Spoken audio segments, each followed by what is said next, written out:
إلا المتقون صدق الله مولانا العظيم وبلغنا رسوله النبي الأمين المتين الكريم ونحن على ذلك لمن الشاهدين والشاكرين والحمد لله رب العالمين۔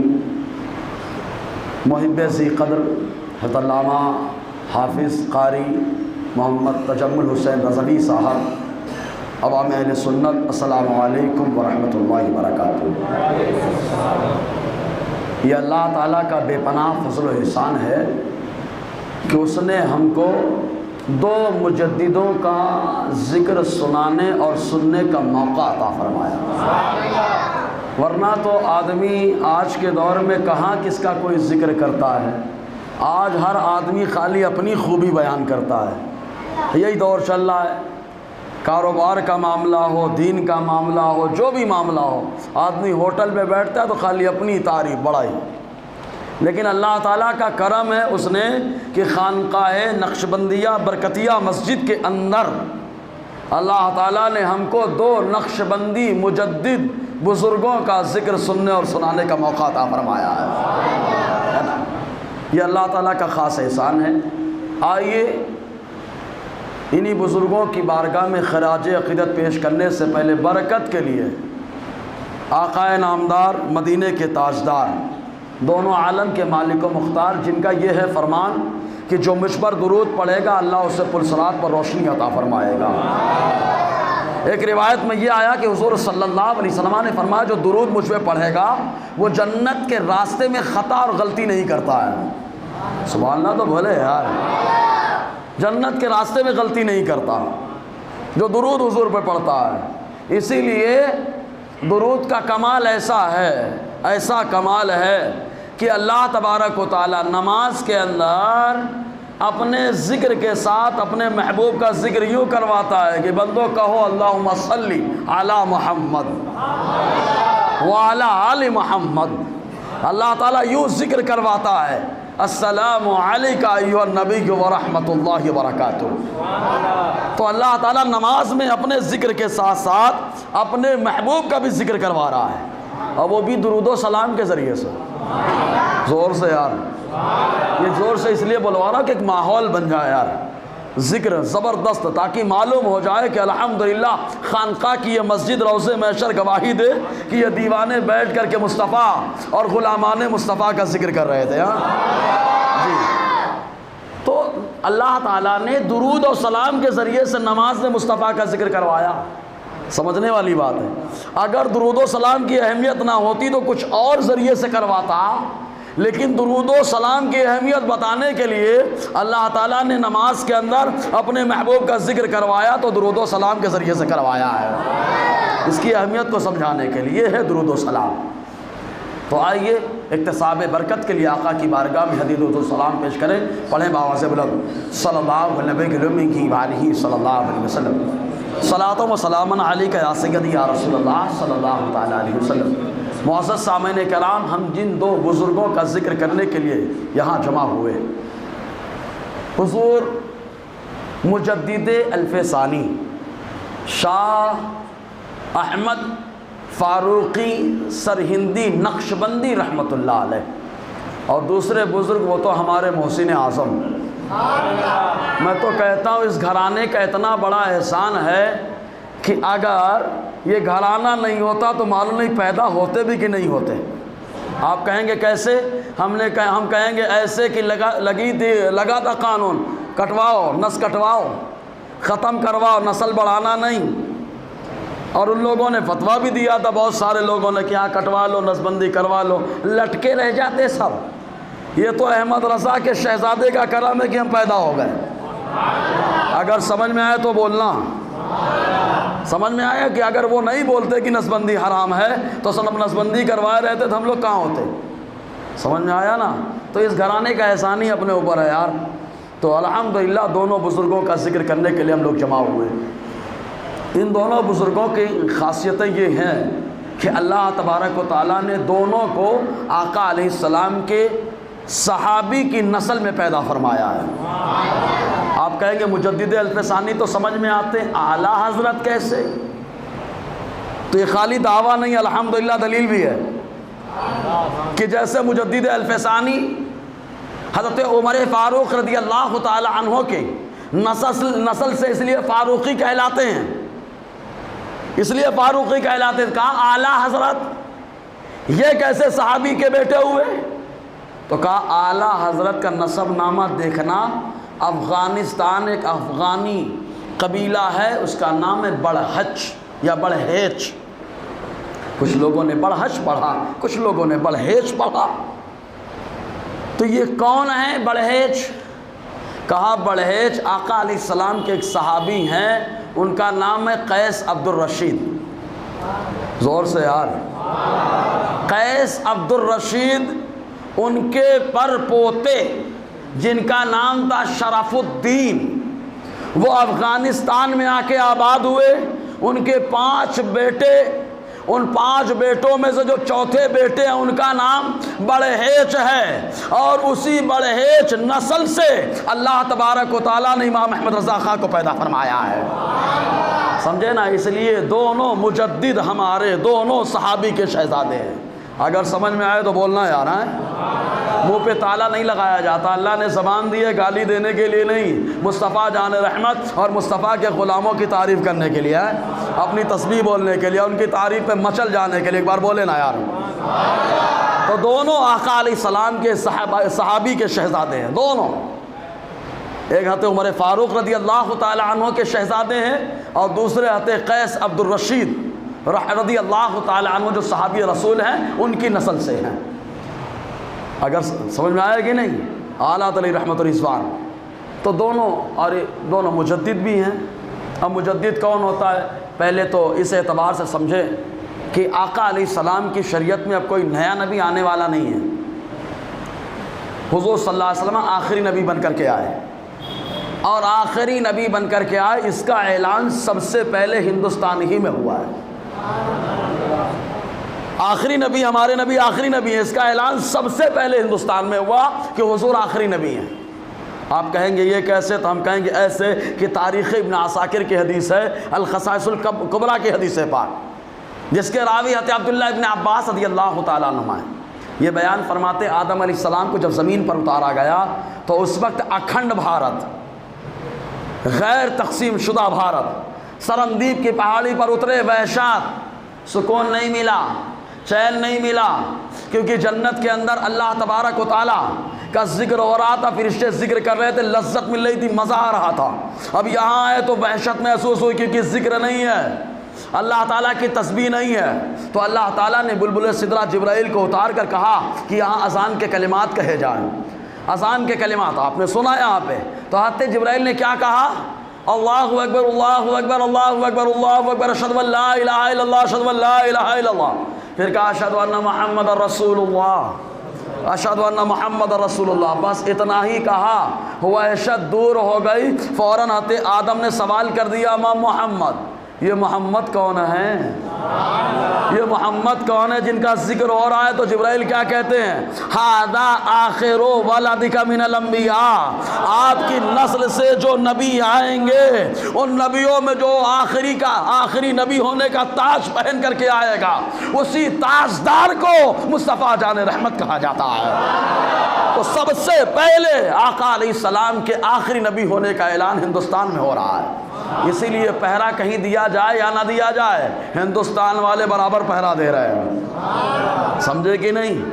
تو یہ تو آخری نبی حضور صلی اللہ علیہ وسلم، اب اس کے بعد کوئی نیا نبی پیدا نہیں ہو سکتا۔ ہاں یہ اور بات ہے کہ حضرت عیسیٰ علیہ السلام حضور کے امتی بن کر اس دین کی رہبری کے لیے آئیں، اللہ تعالیٰ نے چن لیا ان کو، مصطفیٰ نے بتا دیا۔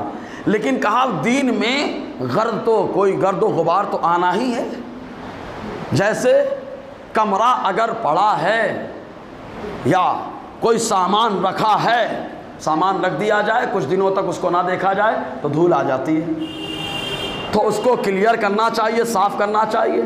تو ہر دور میں شریعت کے اوپر جو لوگوں نے گندگی چڑھانے کی کوشش کی، اس گندگی کو صاف کرنے کے لیے اللہ تعالیٰ نے نبیوں کا سلسلہ قائم فرمایا۔ کہا حضور تو آخری نبی، اب اس گندگی کو کون صاف کرے گا؟ جو لوگوں نے خواہشات، بدعات، خرافات اور تمام برائیوں سے پڑھ دیا اس کو، تو کہا اس گندگی کو جو صاف کرنے کے لیے آتا ہے اسی کو مجدد کہا جاتا ہے۔ کہا اسی کو مجدد کہا جاتا ہے۔ کہا اکبر کے دور میں گندگی آئی، اور اس گندگی کو جس نے صاف کیا اس مرد قلندر کو شاہ احمد فاروقی سرندی نقشبندی کہا جاتا ہے۔ اور انگریزوں کے بعد بھی گندگی آئی، اس گندگی کو جس نے صاف کیا اسے احمد رضا خان کہا جاتا ہے۔ سمجھ رہے کہ نہیں؟ دونوں مجدد ہیں۔ اب مجدد کون ہوتا ہے؟ تو آپ نے آسان لفظوں میں سمجھ لیا کہ جو شریعت پر میل لوگ بٹھانے کی کوشش کرتے ہیں، دھول بٹھانے کی کوشش کرتے ہیں خواہشات کی، ان خواہشات کی دھول کو جو ہٹا دیتا ہے اسی کو مجدد کہا جاتا ہے نا؟ لیکن مجدد کا اسٹیٹس کیا ہے؟ اس کا مقام و منصب کیا ہے؟ تو سارے علماء اولیاء کا اس بات پر اجماع ہے کہ جو مجدد ہوتا ہے وہ اپنے زمانے کے تمام ولیوں کا امام اور پیشوا اور سردار ہوا کرتا ہے۔ تو مجدد الف ثانی اپنے زمانے کے ولیوں کے سردار، اعلیٰ حضرت اپنے زمانے کے ولیوں کے سردار۔ اسی لیے تو شاہ علی حسین اشفی میاں رحمۃ اللہ علیہ جب دیکھیں تو کہیں فرشتوں کے کاندھے پر قطب الارشاد کا جنازہ دیکھ رہا ہوں۔ قطب الارشاد کوئی معمولی نہیں ہوتا۔ تو دونوں بزرگ مجدد ہیں، اور مجدد اپنے زمانے کے ولیوں کا امام ہوتا ہے۔ ایک چیز اور بتائیں، دونوں صحابی کے شہزادے ہیں، سمجھ میں آیا نا؟ دونوں مجدد ہیں، اور الحمدللہ دونوں نقشبندی بھی ہیں، دونوں نقشبندی ہیں۔ لیکن یہ اور بات ہے، اعلیٰ علی رحمۃ الرضوان پر قادریت کا رنگ غالب رہا، جبکہ اعلیٰ حضرت نقشبندی بھی ہیں، قادری بھی ہیں، چشتی بھی ہیں۔ زور سے یار۔ اور حضور مجدد الف ثانی علیہ رحمۃ الرضوان پر نقشبندیت کا غلبہ رہا۔ یہ نقشبندی جو سلسلہ ہے یہ محدثین کا سلسلہ ہے، نقشبندی سلسلہ یہ مفسرین کا سلسلہ ہے۔ اسی لیے آپ جب نقشبندی سلسلہ اٹھا کر کے دیکھیں گے تو معلوم ہوگا اکثر محدث نقشبندی ہوئے ہیں، اکثر محدث نقشبندی ہوئے۔ تو یہ سلسلہ محدثین کا ہے، مفسرین کا ہے۔ تو مجدد الف ثانی علیہ رحمۃ الرضوان یہ نقشبندی، اعلیٰ علی رحمۃ الرضوان بھی نقشبندی۔ لیکن اب یہاں پہ ایک بات اور سمجھا دیں، اعلیٰ علی رحمۃ الرضوان پر قادریت کا رنگ کیوں غالب رہا، وجہ کیا؟ تو پہلے سمجھ لیں کہ اعلیٰ علی رحمۃ الرضوان چشتی ہے نا۔ اعلیٰ کیا ہے؟ وہ لوگ تو اب لڑانا ہی چھوڑ دے میں، جو بولتے ہیں چشتی رضوی الگ الگ ہے۔ نہیں رے بابا، اعلیٰ حضرت نام ہی ہے چشتی کا۔ ہاں، یہ رضوی کیوں ہے؟ رضوی کیوں ہے؟ اس کو ایک نقطے کے طور پہ سمجھے۔ جیسے حنفی ہیں، حنفی، شافعی، مالکی، حنبلی ہے نا؟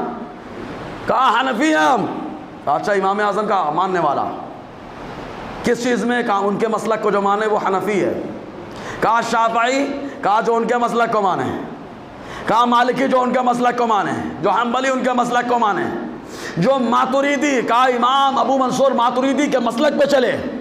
کہا اشعری، کہا ابو الحسن اشعری کے مسلک پہ چلے۔ جو ان کے مسلک پہ چلتا ہے ان کے نام سے منسوب ہوتا ہے۔ تو کہا بس رضوی کون ہے؟ کہا جو مسلک اعلیٰ حضرت کو فالو کرتا ہے۔ سمجھے نا؟ مسلک اعلیٰ پہ جو چلتا ہے وہ رضوی ہوتا ہے۔ کہا مسلک اعلیٰ کا عقیدے کی حفاظت کا نام ہے، سمجھا نا؟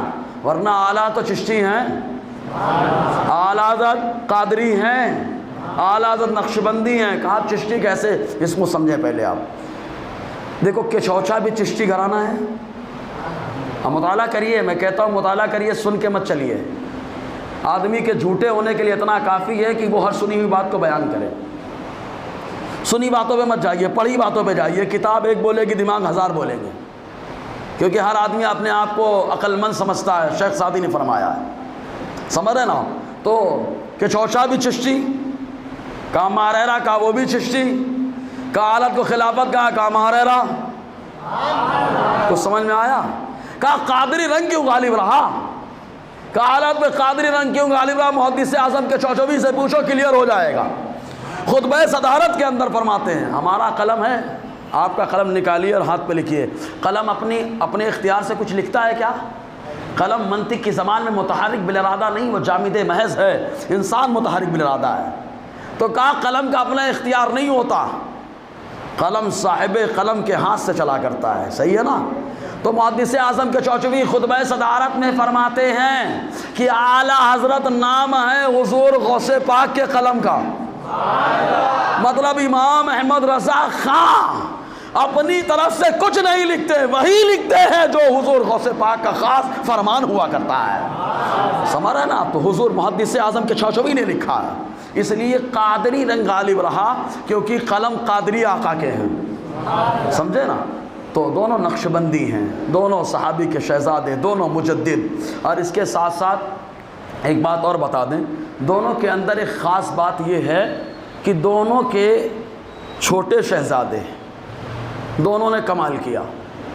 چھوٹے شہزادے آپ کہیں گے خواجہ مجدد الفسانی نقشبندی رحمۃ اللہ علیہ، تو ان کے بڑے شہزادے خواجہ محمد سعید نقشبندی رحمۃ اللہ علیہ وہ بھی کمال کے رہے، ان کے کمال میں کوئی شک نہیں کر سکتے، الحمدللہ وہ بھی ولی۔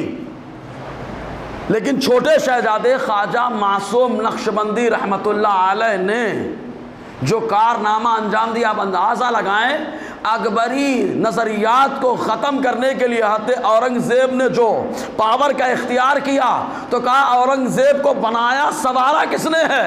تو کہا مجدد الفسانی کے چھوٹے شہزادے خواجہ معصوم نقشبندی رحمۃ اللہ علیہ نے، سمجھ رہے نا؟ تو اکبری فتنہ ختم ہو گیا، دین الہاد ختم ہوا، تو چھوٹے شہزادے نے کمال کیا۔ ان کے بارے میں مولانا ابو زہرا رضوی صاحب نے اپنی کتاب امام احمد رضا خان خدمات و تاثرات ایک بڑی پیاری بات لکھی، آپ نے فرمایا کہ مجدد الفسانی کے شہزادے خواجہ معصوم نقشبندی رحمۃ اللہ علیہ نے تقریباً 9 لاکھ لوگوں کو توبہ کرائی ہے۔ کتنے لاکھ لوگوں کو؟ 9 لاکھ۔ اور یہ کمال تو حضور اعلیٰ حضرت کے چھوٹے شہزادے میں پایا جاتا ہے۔ کہا کون ہے؟ چھوٹا شہزادہ اس معنی کر حجت الاسلام اور مفتی اعظم، ورنہ کہاں مفتی اعظم، سبحان اللہ۔ وہ مفتی اعظم جو پیدا ہو تو ایک ولی بشارت دے، مولانا احمد رضا آپ کے گھر میں ولی پیدا ہوا ہے۔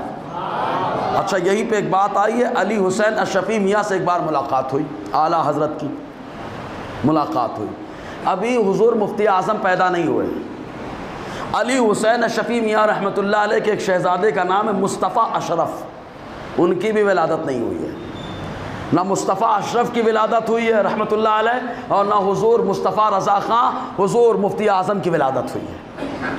اور آپس میں ملاقات ہوئی، جیسے ملاقات ہوئی تو شاہ علی حسین اشرفی میاں رحمۃ اللہ علیہ نے مصافحہ کیا اور کہا مولانا مبارک ہو، آپ کو مصطفیٰ رضا اللہ عطا فرمانے والا ہے۔ اعلیٰ علی رحمۃ الرضوان مسکرائے، تھوڑی دیر سر نیچے کر کے آنکھوں کو بند کیا اور بند کر کے سر کو اٹھایا اور فرمایا حضور آپ کو بھی مبارک ہو، اللہ مصطفیٰ اشرف عطا فرمانے والا ہے۔ سمجھا نا؟ مصطفیٰ اشرف عطا فرمانے والا، یہ ہے بزرگوں کی عقیدت، یہ ہے۔ ادھر مصطفیٰ رضا کی بشارت ہو رہی ہے اور ادھر بشارت دی جا رہی ہے مصطفیٰ اشرف رحمۃ اللہ علیہ۔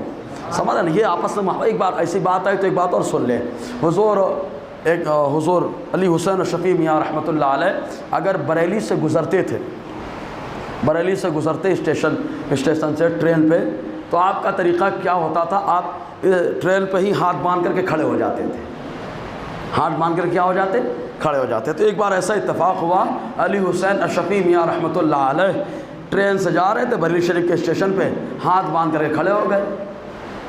خادم نے کہا کہ حضور کیوں کھڑے ہیں، آپ آرام سے بیٹھ جائیں۔ تو علی حسین اشرفی میاں رحمۃ اللہ علیہ فرماتے ہیں میں تو بیٹھ جاؤں گا، لیکن وہ تو کھڑا ہے جو خانقاہ میں موجود ہے۔ مطلب علی حسین اشرفی میاں رحمۃ اللہ علیہ ٹرین پہ ہیں، خانقاہ پہ اعلیٰ حضرت ان کے ادب کے لیے کھڑے ہیں، یہ وہاں دیکھ رہے ہیں اور اعلیٰ حضرت یہ بھی دیکھ رہے ہیں کہ ٹرین سے علی حسین اشرفی میاں کا گزر ہو رہا ہے، ان کے ادب کے لیے ادھر خانقاہ پہ کھڑے ہو چکے ہیں۔ یہ آپس میں محبت کا جذبہ تھا، سمجھ رہے کہ نہیں؟ تو حضور اعلیٰ علی رحمۃ الرضوان کے چھوٹے شہزادے حضور مفتی اعظم ہند علی رحمۃ الرضوان، کمال کی بات، غضب کا کمال اللہ نے آپ کو عطا فرمایا۔ شدی تحریک کے موقع پر، شدی تحریک کیا ہے؟ آج کے دور میں اس کو نئی زندگی دی جا رہی ہے شدی تحریک کو۔ اس وقت جو ہے نا کسی کو ورغلایا جاتا تھا، ابھی مسلم خواتین کو ٹارگٹ کیا جا رہا ہے۔ اور ہمارے لوگ بھی جو بڑے نرالے ہیں، 2% جو مرتد ہو رہے ہیں نا ان کے چکر میں پریشان ہیں، 98% جو ایمان لا رہے ہیں ادھر دھیان نہیں دے رہے، نہیں سمجھے آپ؟ 98% لوگ اسلام پڑھ کر کلمہ پڑھ رہے ہیں، مسلمان ہو رہے ہیں، ادھر توجہ نہیں، وہ 2% کو خوب وائرل کر رہے ہیں، ٹینشن لے رہے ہیں. سمجھ رہے کہ نہیں آپ؟ 2% کا معاملہ تو ہر دور میں رہا ہے. ان کی طرف کیا دیکھنا؟ ارتداد کا معاملہ ہر دور میں رہا ہے. اللہ تعالیٰ نے جن کو ایمان عطا فرمایا ان کو سینے سے لگانا کمال ہے. سمجھے نا؟ ہوا بنانا کمال نہیں ہوتا. بہرحال تو حضور اعلیٰ علی رحمۃ الرضوان دونوں مجدد ہیں. تو حضور مفتی اعظم ہند علی رحمۃ الرضوان نے 9 لاکھ لوگوں کو توبہ کرائی. انہوں نے بھی 9 لاکھ ادھر 9 لاکھ ادھر. اور بڑی بات یہ ہے کہ حضور اعلیٰ علی رحمۃ الرضوان اور مجدد الف ثانی علی رحمۃ الرضوان نے جو کام کیا تو دونوں نے مذہب حنفی کو استقامت دی ہے، استحکام دیا. دونوں نے مذہب حنفی کو بڑھاوا دیا ہے. اور بتا دیا ان دونوں مجددوں نے بتا دیا جو ولی ہیں، دونوں نے بتایا کہ مذہب حنفی بہت مضبوط ہے، بہت مضبوط ہے. اور حضور اورنگزیب عالمگیر علیہ رحمۃ الرضوان نے انہوں نے بھی مذہب حنفی کو بڑھاوا دیا. خود حضور مجدد الف ثانی بھی مجدد، اعلیٰ حضرت بھی مجدد، اور خود اورنگزیب عالمگیر علیہ رحمۃ الرضوان بھی مجدد ہے. اس طریقے سے آپ دیکھیں مذہب حنفی کو بڑھاوا دینے والے کون ہیں، ان کو ترقی دینے والے کون ہیں. اور نظریات بڑے زبردست رہے. دونوں نے ایک دوسرے کی خدمات کو تسلیم کیا اور ایک دوسرے کی عظمتوں کو مانا. آپ اس طریقے سے اندازہ لگا سکتے ہیں کہ حضور مجدد الف ثانی علی رحمۃ الرضوان کی تربیت کا نتیجہ کیا رہا؟ حضرت اورنگزیب علی رحمۃ الرضوان کی حکومت. کیونکہ حضرت اورنگزیب عالمگیر علی رحمۃ الرضوان کا جو بھی معاملہ رہا مجدد الف ثانی کے شہزادوں اور ان کے پوتوں سے رہا. ایک دم عمل دخل حکومت کے اندر.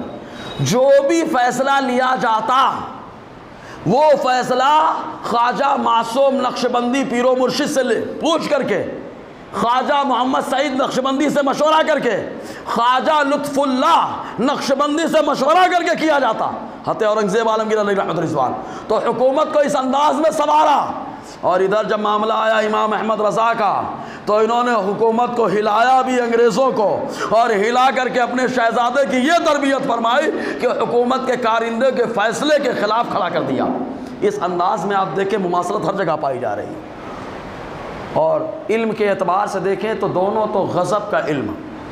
مکتوبات امام ربانی پڑھیں آپ، مکتوبات امام ربانی، یہ تو PDF میں موجود ہے، گوگل میں سرچ کریں گے تو بھی کتاب مل جائے گی. مکتوبات امام ربانی پڑھیے. صحابہ کی عظمت، اہل بیت کی عظمت، آقا علیہ السلام کی عظمت، اور سب سے زیادہ خواجہ مجدد الف ثانی سرہندی نقشبندی فاروقی علیہ رحمۃ الرضوان نے جو زور دیا وہ عقیدہ توحید پہ زور دیا تھا. وجہ کیا ہے؟ اعلیٰ علیہ رحمۃ الرضوان نے عقیدہ عظمت رسالت کو سمجھایا. دونوں میں آخر ایک نے عقیدہ توحید پہ کیوں زور دیا، دوسرے نے عقیدہ رسالت پہ کیوں زور دیا؟ وجہ کیا ہے؟ حالانکہ دونوں نے کام کیا، صحابہ کی عظمت پہ کام کیا، اہل بیت کی شان کو بتایا اور اسلاف کے نظریات کو عام کیا، افکار کو عام کیا، لیکن دونوں نے ایک توحید کو اور ایک جو ہے رسالت کو زیادہ، رسالت کا جام پلایا. وجہ کیا ہے؟ وجہ صرف یہ ہے کہ اکبر بادشاہ یہ دین الہی قائم کر رہا تھا، غیر مسلموں کا عمل دخل شروع تھا، اور اکبر بادشاہ کوئی شروع سے خراب نہیں تھا. اس کو خراب کرنے والے علماء سو تھے، دنیا دار علماء تھے، اور دنیا دار علماء جب ہوتے ہیں تب دین میں تماشا آتا ہے. ہمیشہ دنیا داروں کی وجہ سے دین میں تباہی آئی ہے.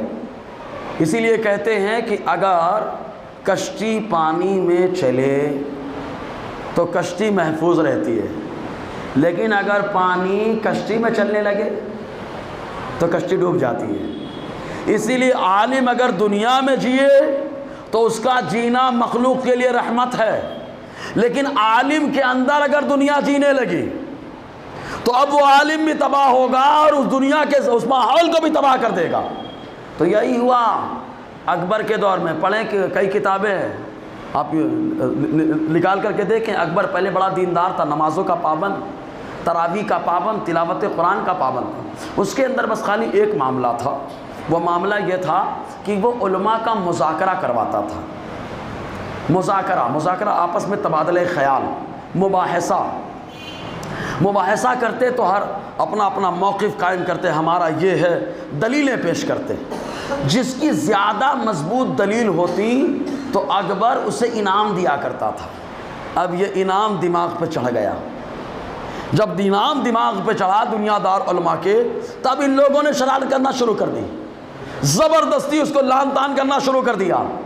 جب برا بھلا ایک دوسرے کو کہنا شروع کیا تو غیروں کا اثر و رسوخ ہونے لگا، اور غیر تو اس فراق میں رہتے ہیں، تم آپس میں لڑو اور ہم گھس جائیں۔ جب وہ گھسے تو ان لوگوں نے اس کو پکا دنیا دار بنایا، ایسا دنیا دار بنایا کہ اب جو نظریات قائم کیے تو اس نے کہا ہر دین سے نئی نئی باتیں چنی جائیں، اچھی اچھی باتیں، اور ایک نیا دین بنایا جائے۔ اس پاگل کو یہ نہیں معلوم اور اس کو مشورہ دینے والوں کو یہ نہیں معلوم کہ دین اسلام وہ ہے کہ جس کے اندر اللہ تعالیٰ نے دنیا کی ساری خوبیاں عطا فرما دی ہیں، ساری خوبیاں دین اسلام کے اندر موجود ہیں، لیکن اس کو ورغلایا گیا، اس نے حالات کو دیکھ کر کے فیصلہ کیا۔ اب یہاں پر ایک سمجھ لیں، اختلاف دو طریقے سے ہوتا ہے، بڑے اچھے انداز میں اختلاف دو طریقے سے ہوتا ہے، ایک زبردستی کا اختلاف ہوتا ہے اور ایک اختلاف دینی ہوتا ہے۔ زبردستی کا اختلاف کرنا یہ دنیا داری ہے، اور مدعے کا اختلاف کرنا یہ مصطفیٰ کی سنت ہے۔ زور سے یار، مدعے کا اختلاف کرنا یہ مصطفیٰ کی سنت ہے۔ کہا زبردستی اختلاف کرنا تو بہت ساری مثالیں مل جائیں گی، اور جو مدعے کا اختلاف کرنا، پوائنٹ ٹو پوائنٹ اختلاف کرنا، یہ آقا کی سنت کا کیسے؟ کہا یہ معبودان باطلہ موجود ہیں، حضور کو سب کو ہی مانتے ہیں، لیکن آقا علیہ السلام نے فرمایا ان کی پوجا نہیں کی جائے گی، پوجا اس کی جائے گی جس نے ان کو بھی پیدا فرمایا ہے۔ سمجھے کہ نہیں؟ تو حضور نے اختلاف کیا نا، تو یہ مدعے کا اختلاف ہوا۔ سمجھ میں آیا؟ اب آج کے دور میں بہت ساری چیزیں چلتی ہیں۔ کل بھساول میں بھی ایک مثال اچانک نازل ہو گئی کہ 5 انگلی ہیں، پانچوں متحد ہیں کہ نہیں؟ ارے ہاں یا نہ یار، متحد ہیں۔ ایک انگلی خراب ہو گئی اور ڈاکٹر نے کہہ دیا اس میں ایسی بیماری ہے کہ ناسور انگلی کاٹنی پڑے گی، ماہر ڈاکٹر، اور دوسرا ڈاکٹر بولتا ہے نہیں دوا گولی سے میں اچھا کر دوں گا، اور لیکن جو اس سے بڑا ڈاکٹر ہے بولتا ہے کاٹنا پڑے گا۔ بتاؤ اب یہ پانچوں انگلیاں آپس میں اختلاف کریں کہ اتحاد کریں؟ اب آپ ہی بتائیے۔ تو جس سے ناسور ہو سکتا ہے وہاں اختلاف ہوگا، سمجھ میں آیا؟ اور جہاں ناسور نہیں ہوگا دوا گولی سے کام ہو جائے گا، وہاں انجیکشن دوا دے کے معاملہ ختم ہو جائے گا۔ تو ایسا ہی معاملہ عقیدے کا ہے، جہاں اعمال کا معاملہ آئے گا وہاں سدھارا جا سکتا ہے، لیکن جہاں معاملہ عقیدے کا آئے گا وہ ناسور ہو گیا، ماہر ڈاکٹر بول رہا ہے اگر اپنے آپ کو بچانا ہے تو آپریشن کرانا پڑے گا۔ سمجھ میں آیا کہ نہیں؟ آپریشن کرانا پڑے گا، خود بخود اتحاد ہو جائے گا۔ اللہ تعالیٰ سمجھنے کی توفیق عطا فرمائے۔ تو مجدد الفسانی علیہ رحمۃ الرضوان، ایسے ہی حضور آلات علیہ رحمۃ الرضوان اور مجدد الفسانی علیہ رحمۃ الرضوان کے مشن کو سب سے زیادہ جنہوں نے بڑھایا وہ آپ کے خلفاء ہیں، آلات کے خلفاء۔ آلات کے اکثر خلفاء تو سادات کرام ہیں، اکثر خلفاء سادات کرام، اکثر خلفاء، اور ان میں تو مہریرہ کے بھی بزرگ ہیں اور مہریرہ کے ساتھ ساتھ کے چوچا کے بھی بزرگ ہیں آلات کے خلفاء میں۔ سمجھ رہے کہ نہیں آپ؟ آلات کے خلفاء میں سادات کرام ہیں، اور ایک خلیفہ جن کو کوئی سید سمجھتے ہی نہیں کہ سید ہے کہ نہیں، علامہ ظفر الدین بہاری رحمۃ اللہ علیہ، سادات میں سے ہیں، سید ہیں، اور ان کا معاملہ تو ایسا کہ علم تفسیر میں ایک خانہ تھا، ایک صاحب نے گفتگو کی، کہا میں اس کو 8 طریقے سے بھر لیتا ہوں، تو حضور علامہ سید ملک العلماء ظفر الدین بہاری رحمۃ اللہ علیہ نے فرمایا میں اس کو 223 طریقے سے بھر سکتا ہوں، اور بھر کر کے دکھا دیا، اس خانے کو علم تفسیر میں بھر کے دکھا دیا۔ اور جب بھر کے دکھا دیا تو کیا ہوا معلوم؟ انہوں نے کہا میں تو اپنے آپ کو بڑا ہنر والا سمجھتا تھا کہ 7-8 طریقے سے بھر لیتا ہوں، یہ 223 طریقے سے آپ بھرتے ہو، کہاں سے سیکھا؟ تو یہ سادات ہیں۔ علامہ ظفر الدین بہاری رحمۃ اللہ علیہ فرماتے جو کچھ میں نے سیکھا ہے سب میرے حضور پر نور قبلہ اعلیٰ حضرت سے سیکھا ہے۔ سمجھے نا؟ اعلیٰ علی رحمۃ الرضوان وہ علم ہے۔ اور ایک بات تو کل جمعہ میں نے بولی اور وہ بار بار دل کرتا ہے بولنے کا، اگر اجازت دے تو بول دوں، میں بولیے یار، بول دوں۔ کل بدایوں شریف کے ایک بزرگ ہیں ہمارے جن کا نام ہے تاج الفحول محب الرسول شاہ عبد القادر بدایونی رحمۃ اللہ علیہ، اعلیٰ سے بڑی محبت فرماتے تھے، بڑی محبت فرماتے۔ ایک بار بدایوں شریف اعلیٰ علی رحمۃ الرضوان تشریف لے گئے فجر کی نماز کا وقت ہوا تو شاہ عبد القادر بدایون نے کہا کہ فجر کی امامت فرما دیں. اعلیٰ اور فجر کی امامت کے لیے کھڑے ہو گئے. اچھا امامت یہاں ہو رہی، آسمان دکھ رہا کیا؟ سورج دکھ رہا کیا؟ نہیں نا، نہیں. فجر کی نماز پڑھائی اعلیٰ حضرت رحمت الرضوان نے، تلاوت بڑی لمبی کر دی. ہمارے یہاں لمبی تلاوت ہو جائے بہت پاؤں دکھنے لگتا اپنا، ہے نا، حالت خراب ہو جاتی. لمبی تلاوت ہو گئی، سلام پھیرا تو شاہ عبد القادر بدایونی رحمت اللہ علیہ دوڑتے دوڑتے باہر گئے سورج کو دیکھنے کے لیے کہ سورج تو نہیں نکل آیا.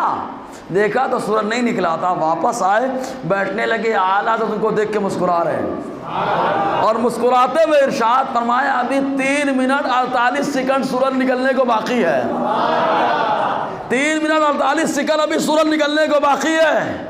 تو امام احمد رضا کے بارے میں شاہ عبد القادر بدایونی رحمت اللہ علیہ کا تاثر آیا کہ مولانا احمد رضا وہ ہیں جو ہر وقت علم حیات اور علم توقیت پر مکمل دسترس رکھتے ہیں.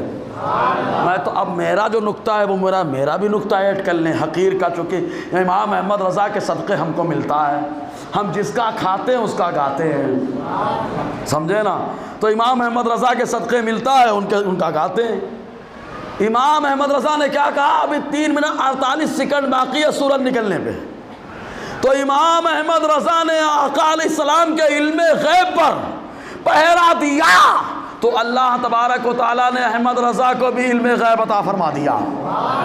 کیسے عطا فرمایا؟ کہاں بیٹھے مصلی پہ ہیں، سورج کب نکلے گا احمد رضا سب دیکھ رہے ہیں. زور سے یار، احمد رضا دیکھ رہے ہیں، علم غیب پہ پہرا دیا. اور ایک بات ہمیشہ یاد رکھیں، اعلیٰ حضرت نے جو حضور صلی اللہ علیہ وسلم کو کہا ہے اللہ تعالیٰ نے وہ بدلے میں عطا فرمایا ہے. یہ اللہ تعالیٰ کی شان عطا ہے کہ حضور کو جو کہتا ہے اس کو وہ ملتا ہے. سمجھے نا.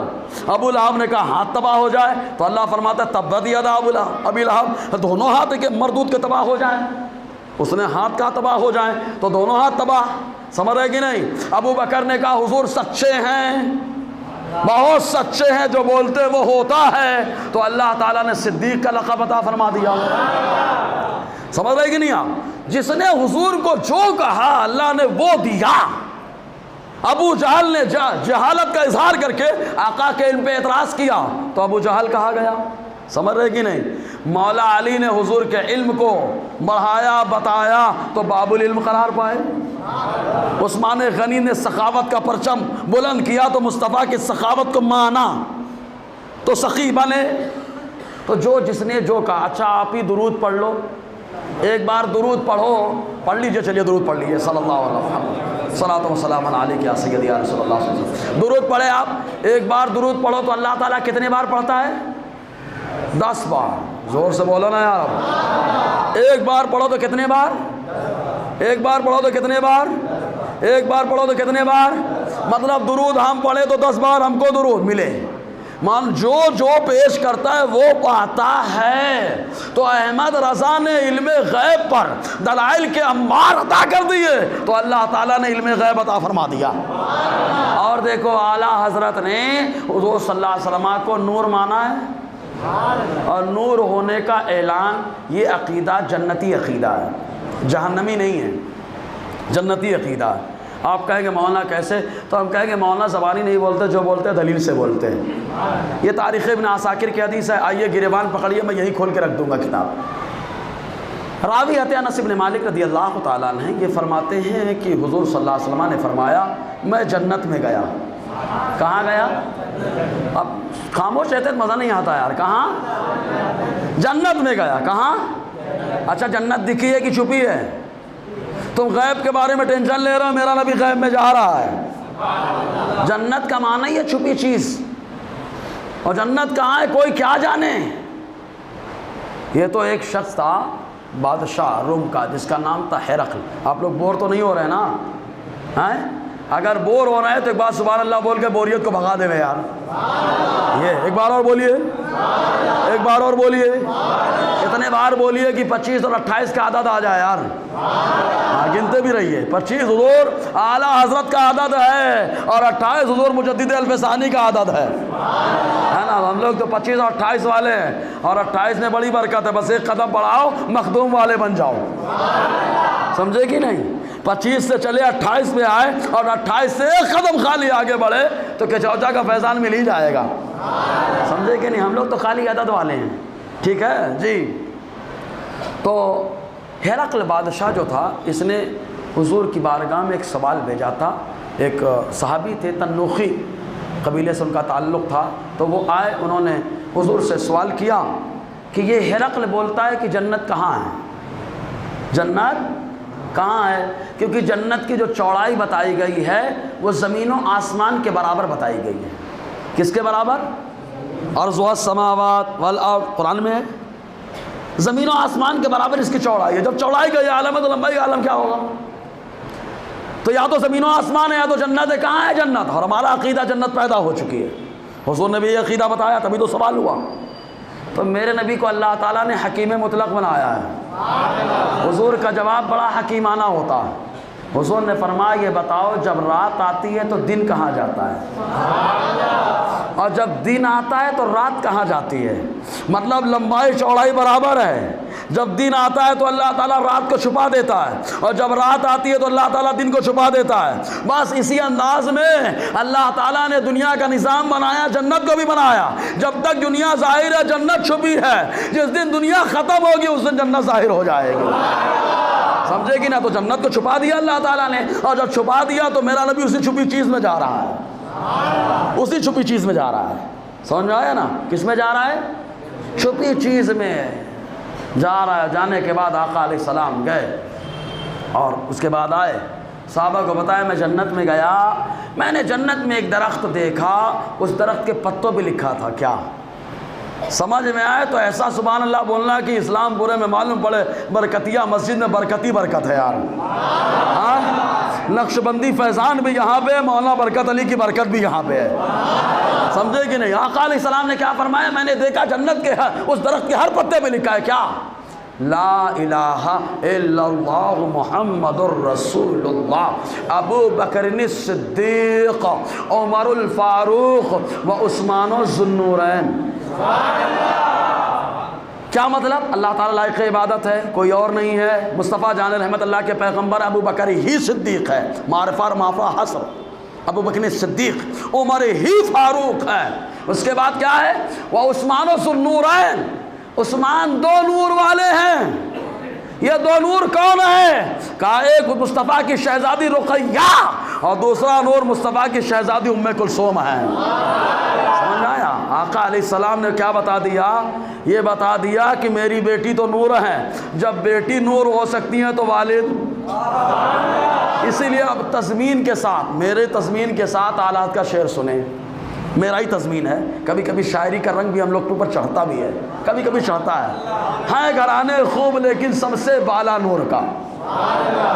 ہے گھرانے خوب لیکن سب سے بالا نور کا, تا قیامت ہے مصاحب بھی صحیفہ نور کا. دی گواہی اس کی تو فرمانے اعلیٰ نور کا. تیری نسل پاک میں بچہ بچہ نور کا, تو ہے عین نور, تیرا سب گھرانہ نور کا. سمجھ میں آیا کہ نہیں؟ تو یہ عقیدہ کیا ہے؟ جنتی ہے کہ جہنمی ہے؟ اچھا جنت کے درختوں پہ کس نے لکھوایا ہے؟ کس نے لکھوایا؟ زور سے بولے نا, کس نے لکھوایا؟ وہاں پہ بھی شیطان گیا کیا لکھنے کے لیے؟ وہاں پر بھی گئے کیا احمد رضا لکھنے کے لیے؟ ارے کوئی نہیں گیا. وہاں جس نے جنت کو بنایا اسی نے لکھوایا.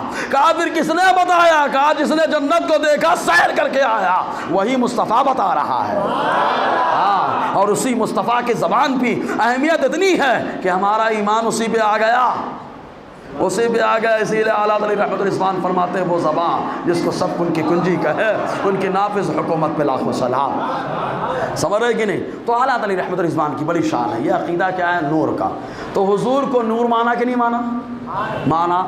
تو اب حضور کو جب نور مانا تو کیا صلہ ملا؟ کہا جیسا نذرانہ ویسی برکت. سمجھ میں آیا؟ یہ دینا نہیں لینا ہے, یہ پیش کرنا نہیں لینا ہے. کہا کیا ہوا تھا؟ کہا عرب شریف میں پہلی ملاقات ہے مفتی شافعی شاہ حسین بن صالح جمال اللیل کی، پہلی ملاقات ہے کس سے؟ اعلیٰ حضرت سے۔ طواف کر رہے ہیں، خانہ کعبہ کا طواف ہو رہا ہے، ملاقات ہو رہی، مفتی شافعی بار بار اعلیٰ علیہ رحمۃ الاسلام کے چہرے کو دیکھ رہے ہیں، پہلی ملاقات ہے، بار بار چہرے کو، طواف مکمل ہو گیا، ہاتھ پکڑ لیا اعلیٰ حضرت کا، کہا ہمارے گھر تشریف لے چلیں، ہمارے گھر تشریف لے چلیں۔ اعلیٰ علیہ رحمۃ الاسلام نے منع نہیں کیا۔ اعلیٰ حضرت دنیا داروں کی بات نہیں مانتے ہیں، اور کوئی اگر دیندار ہوتا ہے تو اس کی بات ٹالتے بھی نہیں ہیں، اس کی بات ٹالتے نہیں۔ کہا دنیا دار کی نہیں مانتے، کہا کیسے؟ کہا یہ دیکھو یہ نان پارے کا نواب ہے، اس کی تعریف کرنے کو کہا جا رہا ہے کہ نواب کی تعریف کر دو، نذرانہ بہت مل جائے گا، جیب بھر جائے گا۔ احمد رضا کو مصطفیٰ نے ایسا فارغ البال بنایا کہ مصطفیٰ نے کہہ دیا کرو مدح اہل دول رضا، پڑے اس بلا میں میری بلا، میں گدا ہوں اپنے کریم کا، میرا دین پا رہے نہ نہیں۔ منع کر دیا، نہیں چلیں۔ لیکن یہاں کہا چلیے، چلے گئے، گھر گئے، گفت و شنید ہو رہی ہے۔ مفتی شافعی نے آپ اعلیٰ علیہ رحمہ نے ان سے عرض کیا کہ آپ مجھے اپنے گھر کیوں لے کے آئے، وجہ کیا ہے؟ تو انہوں نے جملہ کیا استعمال کیا؟ جملہ کیا کہتے ہیں؟ واللہ لا انی، کتنے تاکید کے ساتھ؟ واللہ ایک تاکید، لا انی دو تاکید، تین تاکیدیں ہو گئیں، اور پھر انا اور یا کے ساتھ چار تاکیدیں، لا اجدو لام تاکید، پانچ تاکید کے ساتھ کیا کہا معلوم؟ واللہ لا انی لا اجدو نور اللہ فی ھذا الجبین۔ اعلیٰ حضرت نے پوچھا کہ مجھے کیوں لے کر کے آئے؟ کہا خدا کی قسم مجھے آپ کی پیشانی میں اللہ کا نور نظر آتا ہے۔ کہا مصطفیٰ کو نور مانا تو اللہ نے چہرے پہ نور عطا فرما دیا ہے، پیشانی پہ نور عطا فرما دیا۔ کہا سب کو نہیں نظر آتا؟ کہا نہ نظر آئے گر نبینت بروز شپرے چشمہ آفتاب راچے گناہ، اگر چمگادڑ نہ دیکھ پائے اجالے کو تو چمگادڑ کا مسئلہ ہے، ورنہ تو سورج نکلا ہے، روشنی پھیلا رہا ہے۔ تو امام احمد رضا پہ تحقیقیں ہو رہی ہیں، عظمت بڑھ رہی ہے، سمجھے کہ نہیں آپ؟ نور کہا تو نور کہا گیا، علم غیب تو علم غیب کا، اور کہا حضور کو ایمان کی کسوٹی بتایا ہے۔ کیا بتایا ہے؟ کہ ہمارے نبی ایمان کی کسوٹی ہے، جو مانے اسے مانو، جو نہ مانے اسے مت مانو۔ کسوٹی بتایا نا، لیکن ہر چیز کی کسوٹی ہوتی۔ تو کہا عرب کے علماء نے کیا کسوٹی بتائی؟ کہا عرب کے علماء کہتے ہیں کہ اگر کوئی انڈیا سے آئے، پاکستان سے آئے، بر صغیر ہند و پاک سے جائے، تو اس کے سامنے مولوی احمد رضا کا ذکر کر دو، اگر چہرہ بگڑ جائے تو سمجھ لینا بگڑا ہوا ہے، اگر چہرہ بگڑ جائے تو سمجھ لینا بگڑا ہوا ہے، اور چہرہ کھل جائے تو سمجھ لینا مصطفیٰ کے در سے ملا ہوا ہے، سمجھے نا؟ تو اعلیٰ علیہ رحمۃ الرحمٰن نے حضور کی محبت کو کسوٹی بنایا، تو عرب کے علماء نے انہیں کسوٹی بنا دیا ہے، سمجھے کہ نہیں؟ یہ تو جیسا نذرانہ ابھی اظہار محبت مہم چل رہی ہے نا، تو کرو کوشش، جیسی کوشش کرو گے اللہ ویسے سلا بھی دے گا، ہے نا؟ تو کوشش میں شامل ہو ضرور۔ جی تو اعلیٰ علیہ رحمۃ، ایک بات اور آئی ہے، بس آخری بات پیش کروں، پھر اس کے بعد پھر آ جاتا ہوں ٹاپک پہ، یہ موضوع سے ہٹ کے بھی نہیں ہے نا؟ اور مجدد الفسانی کی شان تو یہ اتنا، بس خالی آپ سمجھ لو جس نے حکومت کو ہلا دیا، اچھا حکومت کو ہلائے، جیل بھی گئے، پھر بھی فرق نہیں پڑا، پھر بھی فرق نہیں پڑا۔ اس نے اکبر نے سوچا کہ اکبر دبا دوں گا، اس کو یہ نہیں معلوم تھا تو اپنی حکومت چلائے گا، مجدد الفسانی کے ساتھ اللہ کی حکومت ہے، اور جس کے سپورٹ میں اللہ کی حکومت ہے، بندہ کیا دبائے گا؟ کیا دبے جس پہ حمایت کا ہو پنجہ تیرا، سمجھ رہے کہ نہیں؟ یہ معاملہ ہے۔ تو اعلیٰ علیہ رحمۃ الرحمٰن نے حضور کو اعلیٰ بھی کہا ہے نا، سب سے اعلیٰ، بولیے نا، سب سے اعلیٰ واولا ہمارا نبی، تو حضور کو کیا کہا؟ کیا کہا؟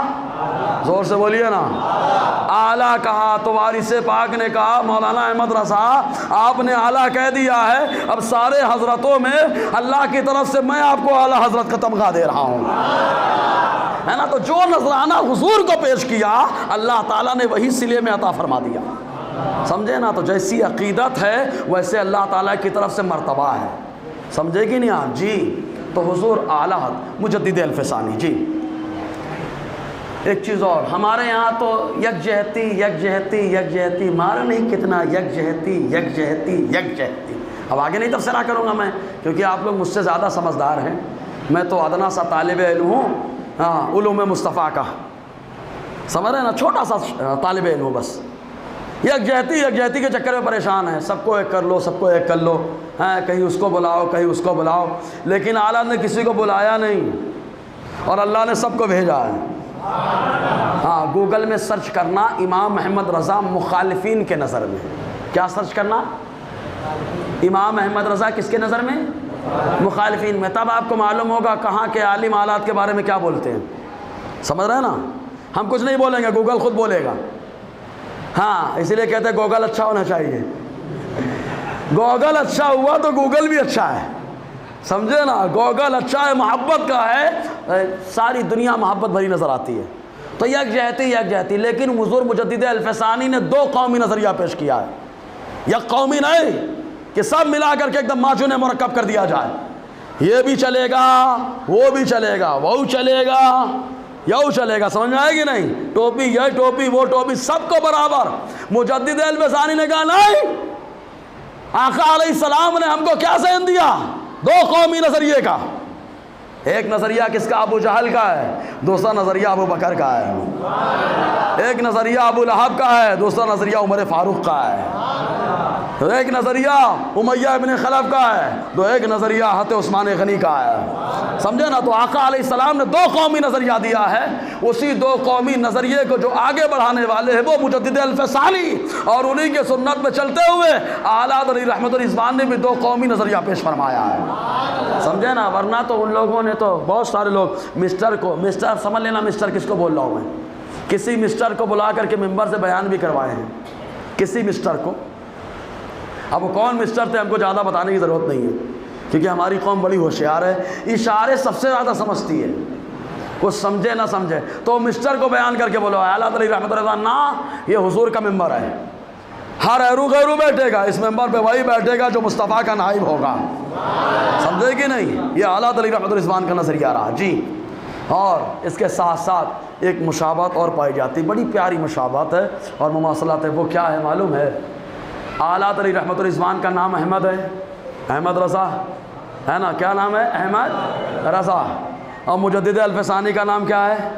احمد. سبحان اللہ، نام بھی ایک ہے کام بھی ایک ہے.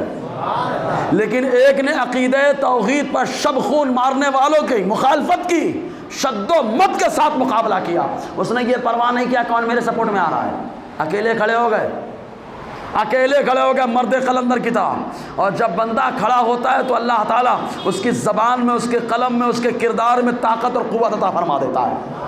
یہی عقیدہ توحید کی عظمت کے پیش نظر جب بھی تعریف کی ہے انہوں نے تو مکہ کی تعریف کی ہے. کس کی تعریف کی ہے؟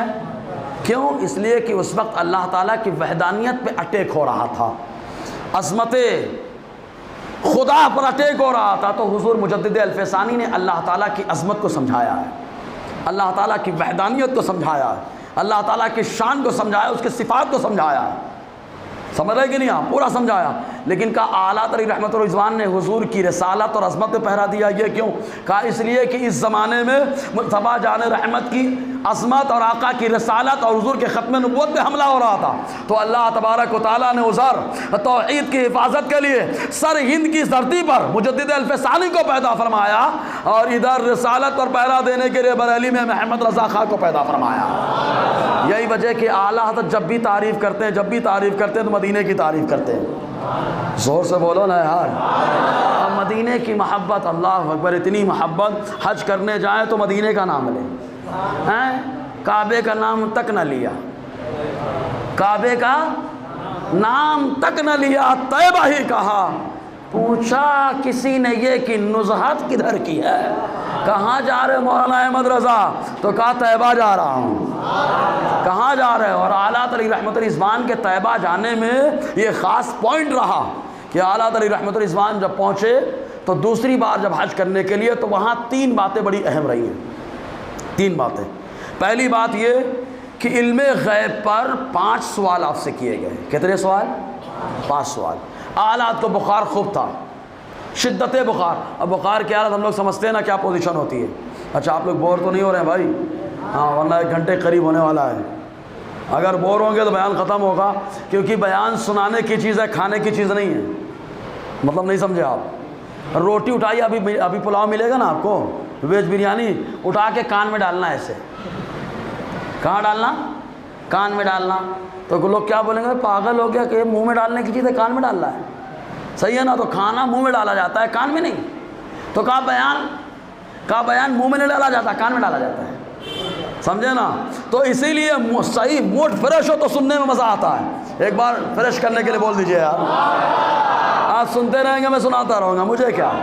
ہاں سرکاروں کے ذکر کرنے میں کیا فرق. میں تو غلام رضا ہوں، اور غلام رضا کا معاملہ آلات کی سنت یہ ہے کہ بدایوں شریف میں فرمائش ہو گئی تو صبح 9 سے لے کر کے دوپہر 3 بجے تک مسلسل 6 گھنٹہ تقریر فرماتے رہے.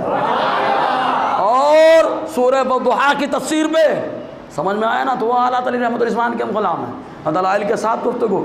جی ابھی تو چونکہ بزرگوں کی شان ہے، ورنہ قرآن و حدیث سے ہو تو بات ہی الگ ہو جائے نا یار. جی تو اعلیٰ علی رحمۃ الرحمان نے دوسری بار جب گئے تو پہلی چیز بخار خوب، علم غیب پہ سوال، بخار خوب. لیکن 8 گھنٹے میں اعلیٰ علی رحمۃ الرحمان نے دلائل کے انبار لگائے. کتاب آئی الدولۃ المکیہ بالمادۃ الغیبیہ. دوسری خاص بات کیا رہی معلوم؟ اور میں کہتا ہوں یہی خاص بات ہے جو احمد رضا کو تمام علوم و فنون کا شہسوار بنا رہی ہے. کون سی خاص بات ہے؟ کہا گئے مدینے میں روضہ رسول کے سامنے پہلی بار زیارتی نہیں ہوئی، دوسری بار گئے تو مصطفیٰ نے اپنا جلوہ دکھایا ہے. سمجھا نا؟ مصطفیٰ نے اپنا جلوہ دکھایا. سمجھ میں آئے گی نا؟ جو حضور کا جلوہ دیکھے اس پر جہنم کی آگ حرام ہو جاتی ہے. سمجھ میں آیا؟ جہنم کی آگ حرام ہو جاتی ہے جو حضور کو دیکھ لے. ترمذی کی حدیث پاک ہے. سمجھ میں آیا؟ تیسری خاص بات کیا تھی معلوم؟ یہ نہیں کہ ہندوستانی علماء نے عرس رضوی میں آ کر اعلان کیا ہو اعلیٰ حضرت مجدد ہیں، اعلیٰ حضرت مجدد ہیں. نہ رے بابا، یہاں بعد میں اعلان ہو رہا ہے. پہلے کہاں اعلان ہوا؟ کہ عرب کے علماء کو جب اعلیٰ حضرت نے 56 علوم کی اجازت دی تو ان علماء نے کہا آج کے زمانے کا جو مجدد ہے وہ مولانا احمد رضا کی ذات ہے. تو عرب میں پہلے اعلان ہوا ہے. سمجھ میں آیا نا؟ عرب میں پہلے اعلان ہوا ہے. اچھا ایک چیز اور، مولانا ابو زہرا رضوی صاحب نے بڑی پیاری بات لکھی ہے. امام احمد رضا خدمات و تاثرات، اس کے رسالے کے اندر بڑی زبردست بات ایک اور لکھی ہے. کیا لکھی ہے معلوم؟ وہ کہتے ہیں، اور ایک بات اور، میں دوسرے کی تحقیق کو اپنی تحقیق نہیں بولتا، دوسرے کی ہے ان کا نام لیا جائے تاکہ ان کی کچھ خدمت کی حوصلہ افزائی ہو سکے. ورنہ لوگ چوری کر کر کے دوسرے کی تحقیق کو اپنی تحقیق بول دیتے ہیں. ارے بابا تحقیق کرنے کے لیے علوم لگتے ہیں، علوم میں مہارت لگتی ہے. ادھر سے چوری کر کے یہ کوئی تحقیق نہیں ہوتی، اس کو سرقہ کہتے ہیں. سمجھ رہے ہیں؟ بلاغت کی ایک قسم ہے سرقہ. اس میں لوگ بلیغ ہو گئے. سمجھے کہ نہیں آپ؟ شاید بڑا لطیف اشارہ اور طنز ہے میرا. اگر سمجھ گئے ہوں گے تو مسکرا دیں گے، نہیں سمجھے تو کوئی بات ہی نہیں ہے. تو جن کی تحقیق ہے ان کو نام دیا جائے. تو مولانا ابو زہرا رضوی، اور کون ہے ماشاءاللہ، ان کا تعلق بھی تو مالیگاؤں سے ہے. ارے زور سے بولو نا یار. مالیگاؤں میں 1 سے 1 ہیرے جواہر ہیں، تھوڑا قدر کرو یار. سمجھے نا؟ اور دوسرے کے لال میں کمال ہوتا ہے، بعد میں جا کے دیکھو تو ہمالی دھمال ہوتا ہے. اور اپنے لال میں کبھی دیکھنا آپ تو ہیرے جواہر سب کچھ جڑے ہوئے نظر آتے ہیں، لیکن اپنا ہیرا کاٹ کا ٹکڑا، غیروں کا پتھر لال برابر. سچ کہہ گئے ہیں دنیا والے گھر کی مرغی دال برابر. سمجھ رہے نا؟ تھوڑا سے قدر کریں، اللہ تعالیٰ سمجھنے کی توفیق عطا فرمائے. جی تو ایک بڑی اچھی بات لکھی، عقیدہ توحید پر پہرا دیا کس نے؟ مجدد الفسانی نے. تو ان کو اللہ تعالیٰ نے پیر کیا دیا؟ وہ پیر جس کے نام میں اللہ تعالیٰ کا نام شامل ہے. کیا؟ باقی باللہ. زور سے بولو نا یار.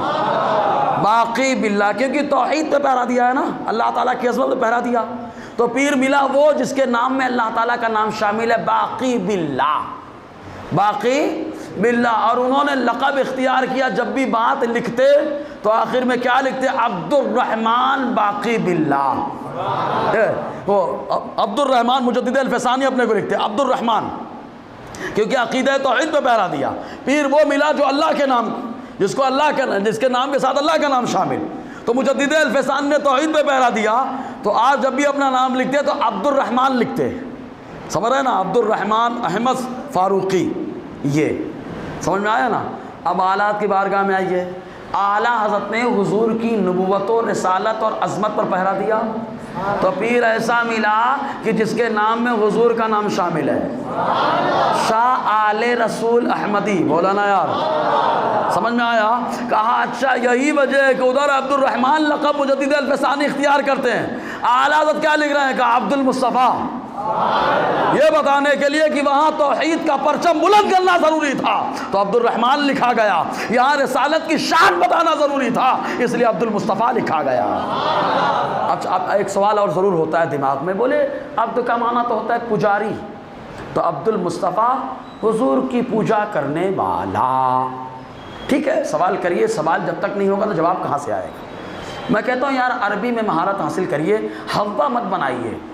احمد رضا کوئی چھوٹے موٹے نہیں ہے، گوگل میں سرچ کرنا، مولانا طارق انور مصباحی کیرلا والے، ان کا ایک کتاب ہے، ایک بہت زبردست، پوری کتاب پڑھ چکا میں، اس کتاب کا نام ہے امام احمد رضا کے 562 علوم و فنون، جس میں انہوں نے آلات کے تمام کتابوں، رسالوں، حاشیوں اور تعلیقوں کا حوالہ دے کر ثابت فرمایا کہ اعلیٰ علیہ رحمت و رضوان کو اللہ تعالیٰ نے 565 علوم میں مہارت تامہ عطا فرمائی تھی، جن میں 503 مقرر کہا تو 562 کچھ ایسے علوم رہے جن کو ایجاد کیا، کچھ ایسے علوم رہے جس سے مہارت رہی۔ یہ احمد رضا خان ہے جن کا علم اتنا زبردست ہے، کیوں نہ ہو؟ کیونکہ حضور کے علم کا چرچا کیا ہے نا، تو جیسا نذرانہ ویسے اللہ تحفہ دے رہا ہے، سمجھنا ہے، ویسا تحفہ دے رہا ہے، علم بڑھ رہا ہے۔ لوگوں نے کہا جزئی ہے تو یہ ہے، کلی ہو تو یہ ہے، احمد رضا نے کہا جزئی کلی اپنے گھر میں رکھ، یہ حضور کا علم ہے جس کی کوئی حد نہیں، اللہ جانتا ہے حد کو اور مصطفیٰ جانتے ہیں حد کو، اس لیے مصطفیٰ جان رحمت کا کرم ہوا، اللہ نے نوازا ان کو۔ تو 562 تحقیقیں ہو رہی ہیں، ابھی اور ہوں گی تحقیق، کریے تحقیق، دوسرے کی تحقیق اپنی مت بتائیے خالی، بس اپنی تحقیق کریں گے تو اور کچھ نظر آئے گا سامنے، سمجھ میں آیا؟ تو اعلیٰ علیہ رحمت رضوان جی یہ 562 3 مقرر چھوڑ کر کے وہ علوم و فنون، تو بتانا مقصد عبد المصطفیٰ کا، عبد کا معنی ہوتا ہے پجاری۔ میں کہتا ہوں مولوی صاحب اعتراض بھی کرنا تو عالم سے کرنا تاکہ جواب مل جائے، سب سے مت کرنا، صحیح ہے کہ نہیں؟ کیونکہ قرآن کیا کہتا ہے؟ فَاسْأَلُوا أَهْلَ الذِّكْرِ إِن كُنتُمْ لَا تَعْلَمُونَ، نہیں جانتے ہو تو علم والوں سے پوچھو۔ آئیے 2 حوالے دیتا ہوں، شاہ ولی اللہ محدث دہلوی کی کتاب تاریخ ازالۃ الخفا عن خلافت الخلفاء، خلافت الخلفاء، ازالۃ الخفا عن خلافت الخلفاء، 4تھا حصہ، تاریخ ابن عساکر، اس کے اندر حضرت عمر رضی اللہ تعالیٰ عنہ کا ایک قول نقل کیا گیا۔ حضرت عمر کیا کہتے ہیں معلوم؟ میں حضور کے ساتھ تھا، فَكُنْتُ عَبْدَهُ وَخَادِمَهُ، پھر آگے کہتے ہیں، میں نے اپنی ڈائری میں بھی لکھا ہے، پھر آگے کہتے ہیں میں ابو بکر کے ساتھ تھا، فَكُنْتُ خَادِمَهُ وَعَبْدَهُ، تو حضرت عمر نے کیا کہا؟ میں حضور کے ساتھ تھا تو حضور کا خادم بھی تھا، حضور کا عبد بھی تھا، حضور کا خادم بھی تھا، حضور کا عبد بھی تھا۔ میں ابو بکر کے ساتھ تھا تو ابو بکر کا خادم بھی اور ابو بکر کا عبد بھی۔ کہا عبد کا معنی تو یہ شرک بتا رہا ہے، کہا عمر فاروق تو شرک کو توڑنے والے ہیں، تو کہا پھر عبد کا معنی؟ کہا عمر بتا رہے ہیں کہ خادم، کہ میں حضور کے ساتھ تھا، حضور کا خادم اور عبد، مطلب حضور کا خادم اور غلام تھا، ابو بکر کے ساتھ تھا تو خادم اور غلام تھا، تو کہا عبد کا معنی خادم اور غلام ہے، تو عبد المصطفیٰ اعلیٰ فرماتے عبد المصطفیٰ، مصطفیٰ کا پجاری نہیں، مصطفیٰ کا خادم اور غلام۔ خوف نہ رکھ رضا ذرا، تو ہے عبد مصطفیٰ، تیرے لیے امان ہے، تیرے لیے امان ہے۔ جیسے حضرت عمر نے کہا میں خادم تھا تو امان، کہا مصطفیٰ اعلیٰ فرماتے میں بھی عبد مصطفیٰ ہوں، میرے لیے بھی امان ہے۔ سمجھنا ہے نا یہ معاملہ، اور بہت ساری چیزیں ہیں جو پیش کرنے کی ہیں۔ بہرحال اللہ تبارک و تعالی ہم سب کو سمجھنے کی توفیق عطا فرمائے، دونوں بزرگوں کے فیوز و برکات سے مالا مال فرمائے۔ دوران گفتگو غیر شرعی کلمات نکلے ہوں تو میں توبہ کرتا ہوں، استغفر اللہ ربی من کل ذنب واتوب الیہ، اشہد ان لا الہ الا اللہ واشہد ان محمدا عبدہ ورسولہ۔ السلام علیکم ورحمۃ اللہ وبرکاتہ۔ ذکر کریں گے؟ اچھا اب ذکر چونکہ نقشبندی اس سلسلے سے کریں قادری میں طالب ہے نا چشتی رہنا آج ہمیشہ یہاں پہ نقش